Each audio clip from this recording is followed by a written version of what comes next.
Hey guys, welcome back to Chalkboard Tutorials.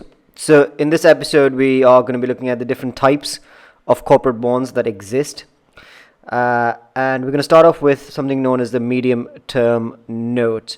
Now these are standard corporate bonds that are usually issued as part of a program of bond issues, and the way to sort of find a medium term note is they usually are defined by having maturities of anything between 9 months to all the way up to 5 years, or you'll have some that are as long as 30 years. But in general or in practice, the term is loosely applied to any bond that's issued as part of a medium term note program. So usually erring on the side of 9 to 5 years.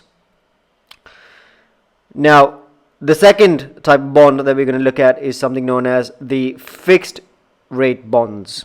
So fixed rate bonds. Now these are the more conventional bonds that have simple fixed coupons, and they're either paid half yearly, so every 6 months, or annually, every year, and their maturities have predetermined redemption dates. So half yearly or annually.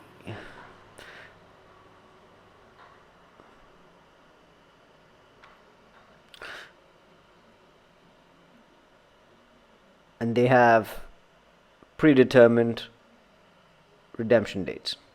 Now, the third type of bond that we're going to be looking at is known as the floating rate notes. So FRNs.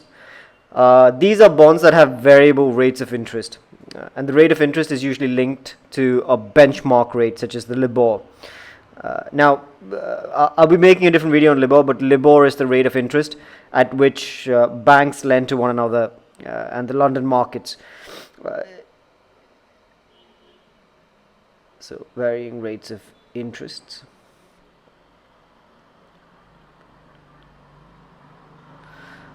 So, the easiest way to think of it is floating rates, or FRNs, are usually, they pay interest at LIBOR rates plus a quoted margin or a spread.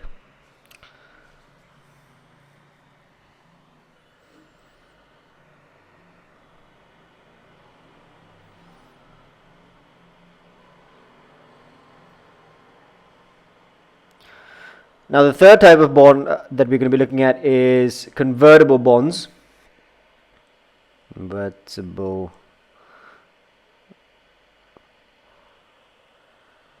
Now, convertible bonds tend to have the right to convert into ordinary shares of a company, but it can only be done at sort of predetermined dates during the life of the bond. So they can be converted in ordinary shares, but it can only be done at certain points. Predetermined dates. Now, if the holder does not exercise the right to convert, then it becomes a conventional bond, and then, as usual, repays on a fixed date.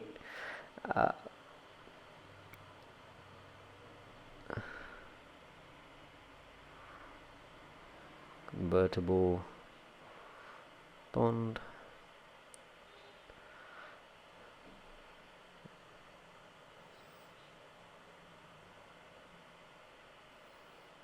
Fixed repayment. Right, so that's convertible bonds for you. Now, the fourth kind of bond that we're going to be looking at is something that's called a zero coupon bond. Now, pretty straightforward, as the name suggests. Zero coupon bonds, they essentially pay no interest, and instead it's made up by issuing the bond at a discount to its par value, and is eventually redeemed at full value. So think of it this way: you don't get any interest, no interest, but it's given at a discount to the face value. And what happens is, quite simply, you redeem it at full par value. Essentially, all the return is provided as capital growth rather than income, if you will. So redeemed at 4 par value, and everything you have is not driven by income, it's driven by capital growth.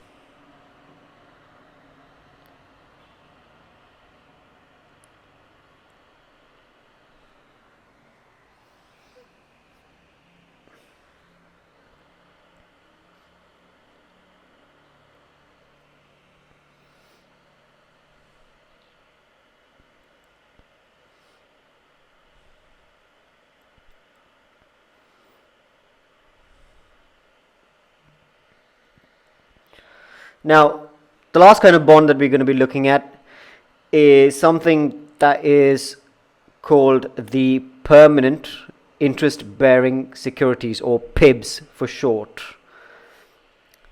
Now, all they are irredeemable fixed interest securities, and they're issued by building societies or mutual building societies.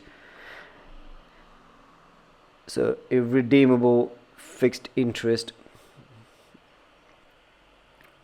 Now, they pay relatively high semi-annual coupons, which are paid gross and potentially would offer attractive returns. So, offered by building societies.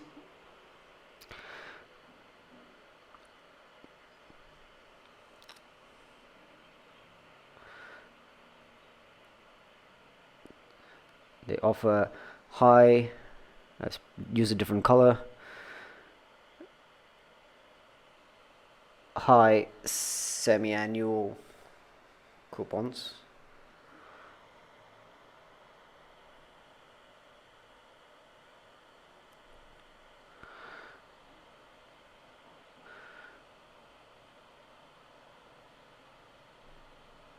And they're paid gross.